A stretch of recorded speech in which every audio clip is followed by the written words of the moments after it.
दोस्तों, आपने crypto currency का नाम तो सुना ही होगा। बिटकॉइन, एथेरियम जैसी डिजिटल मुद्राएं आज एक नए वित्तीय युग की शुरुआत कर रही हैं। इनका महत्व केवल भारत में ही नहीं बल्कि पूरी दुनिया में बढ़ता जा रहा है। लेकिन क्या आप जानते हैं कि इन डिजिटल मुद्राओं के साथ यानी कि डिजिटल करेंसी के साथ कई जोखिम भी जुड़े हुए हैं। और यहीं पर भारत की फाइनेंशियल इंटेलिजेंस यूनिट यानी कि FIU की भूमिका आती है। FIU का काम है वित्तीय लेन देन पर नज़र रखना और मनी लॉन्ड्रिंग, टेरर फंडिंग जैसे गतिविधियों पर रोक लगाना। क्रिप्टो करेंसी और P2P ट्रेडिंग और इनसे जुड़े मुद्दे पर मैं एक पूरा सीरीज़ लेकर आ रहा हूं। इस पूरे सीरीज़ में हम समझेंगे कि क्रिप्टो करेंसी और FIU कैसे एक दूसरे से जुड़े हुए हैं और इनका क्या महत्व है और क्या भविष्य में भारत क्रिप्टो करेंसी को लेकर और कड़े नियम ला सकता है। तो चलिए शुरू करते हैं और जानते हैं इस जटिल दुनिया के बारे में जो आने वाले समय में हमारे वित्तीय सिस्टम को पूरी तरह बदल कर रख सकता है।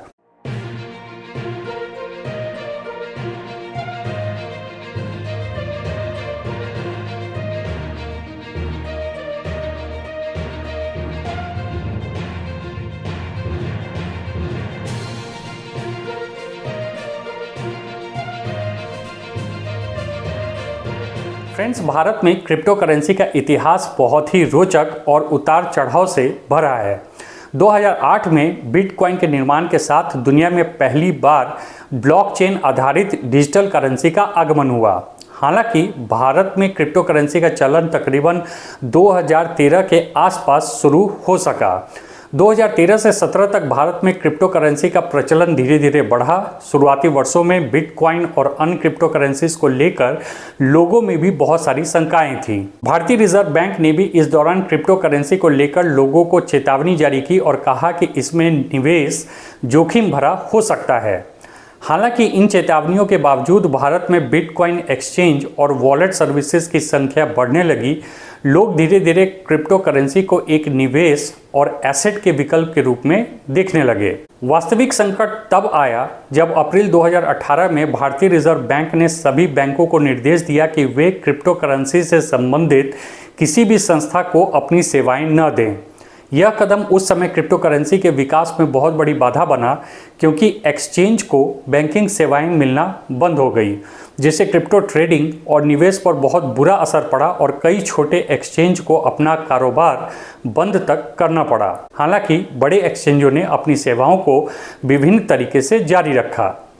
2020 में भारतीय क्रिप्टो करेंसी उद्योग के लिए एक महत्वपूर्ण मोड़ आया।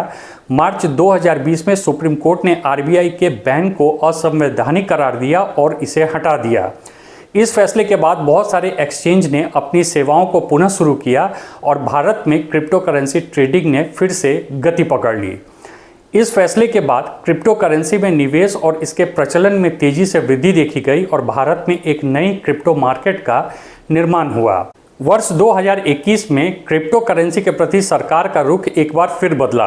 क्रिप्टो करेंसी को लेकर भारत सरकार ने एक बिल का प्रस्ताव दिया जिसमें यह संभावना जताई गई कि क्रिप्टो करेंसी को पूर्णतः बैन किया जा सकता है। इस प्रस्ताव ने निवेशकों और क्रिप्टो उद्योग में एक अनिश्चितता का माहौल पैदा कर दिया। हालांकि सरकार ने यह भी कहा कि वह ब्लॉकचेन तकनीक का समर्थन करती है जो क्रिप्टो करेंसी का आधार है। इसके अलावा नवंबर 2021 में प्रधानमंत्री नरेंद्र मोदी ने क्रिप्टो करेंसीज के विनियमन पर चर्चा की और कहा कि क्रिप्टो करेंसी का दुरुपयोग रोका जाना चाहिए। इस दौरान विभिन्न सरकारी संस्थानों ने इस पर कई बैठकें की, जिसमें वित्तीय सुरक्षा, मनी लॉन्ड्रिंग और टेरर फंडिंग जैसे मुद्दों पर चर्चा की गई। 2022 का बजट भारत में क्रिप्टो करेंसी के लिए महत्वपूर्ण रहा। वित्त मंत्री निर्मला सीतारमण ने क्रिप्टो करेंसी से होने वाले लाभ पर 30% टैक्स का प्रस्ताव दिया, जो काफ़ी कठोर माना गया। साथ ही 1% TDS का भी प्रावधान किया गया, जो हर क्रिप्टो ट्रांजैक्शन पर लागू होगा। इस घोषणा के बाद कई निवेशकों में इस बात को लेकर चिंता बढ़ी कि सरकार क्रिप्टो करेंसी पर नियंत्रण बढ़ा रही है। इसी बीच 2022 में भारत सरकार ने डिजिटल करेंसी पर एक बड़ा कदम उठाया और रिजर्व बैंक ने डिजिटल रूपी CBDC को लॉन्च करने की दिशा में काम करना शुरू किया। इसे एक स्थिर और सरकार द्वारा नियंत्रित डिजिटल करेंसी के रूप में पेश किया जा रहा है, जो क्रिप्टो करेंसी के विकल्प के रूप में देखा जा सकता है। CBDC का उद्देश्य डिजिटल ट्रांजैक्शनों को बढ़ावा देना और क्रिप्टो करेंसी के अनियमित प्रभाव को कम करना है। RBI के अनुसार इसका उपयोग भारत के फाइनेंशियल सिस्टम में अधिक स्थिरता लाने के लिए किया जाएगा। हाल ही में RBI गवर्नर शक्तिकांत दास ने एक बयान से फिर क्रिप्टो की दुनिया में हलचल मचा दी है, जब उन्होंने क्रिप्टो को लेकर एक बार फिर चिंता जताई और RBI के पुराने स्टैंड को दोहराते हुए उन्होंने कहा कि क्रिप्टो करेंसी देश की मौद्रिक और वित्तीय स्थिरता के लिए बड़े खतरे पैदा कर सकती है। उन्होंने कहा कि क्रिप्टो संपत्ति केंद्रीय बैंकों के नियंत्रण को कमजोर कर सकती है, जिससे मुद्रास्फीति और आर्थिक स्थिरता पर प्रतिकूल प्रभाव पड़ सकता है। भारत क्रिप्टो करेंसी को वित्तीय प्रणाली में हावी नहीं होने देना चाहता है, क्योंकि यह वित्तीय अस्थिरता का कारण भी बन सकता है। RBI गवर्नर ने यह भी कहा कि क्रिप्टो करेंसी का प्रचलन बढ़ रहा है, लेकिन इसमें कई जोखिम जुड़े हुए हैं, खासकर यदि यह सरकारी मुद्रा के समान व्यवहार करती है। उन्होंने सरकार से आग्रह किया कि इस विषय पर गंभीरता से विचार करें और एक ठोस निर्णय लें।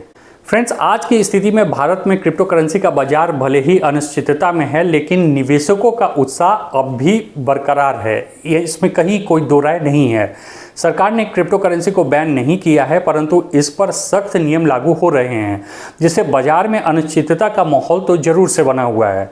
क्रिप्टो करेंसी का भविष्य भारत में पूरी तरह से सरकार की नीतियों पर निर्भर करता है। एक और यदि सरकार इस पर सख्त प्रतिबंध लगाती है तो निवेशकों को नुकसान हो सकता है। दूसरी ओर अगर सरकार इसे उचित तरीके से नियोजित करती है तो भारत में एक नई डिजिटल इकोनॉमी का विकास भी संभव है। कुल मिलाकर निष्कर्ष यह है कि भारत में क्रिप्टो करेंसी का सफर कठिनाइयों और अनिश्चितताओं से भरा हुआ है। क्रिप्टो करेंसी को लेकर अभी भी लोगों में जागरूकता की कमी है और अधिकतर लोग इसे सट्टेबाजी के रूप में ही देखा करते हैं। हालांकि इसके बावजूद यह कहा जा सकता है कि भारत में डिजिटल संपत्ति के रूप में क्रिप्टो करेंसी का भविष्य उज्जवल है, यदि सरकार इसे सही ढंग से नियोजित करती है तो।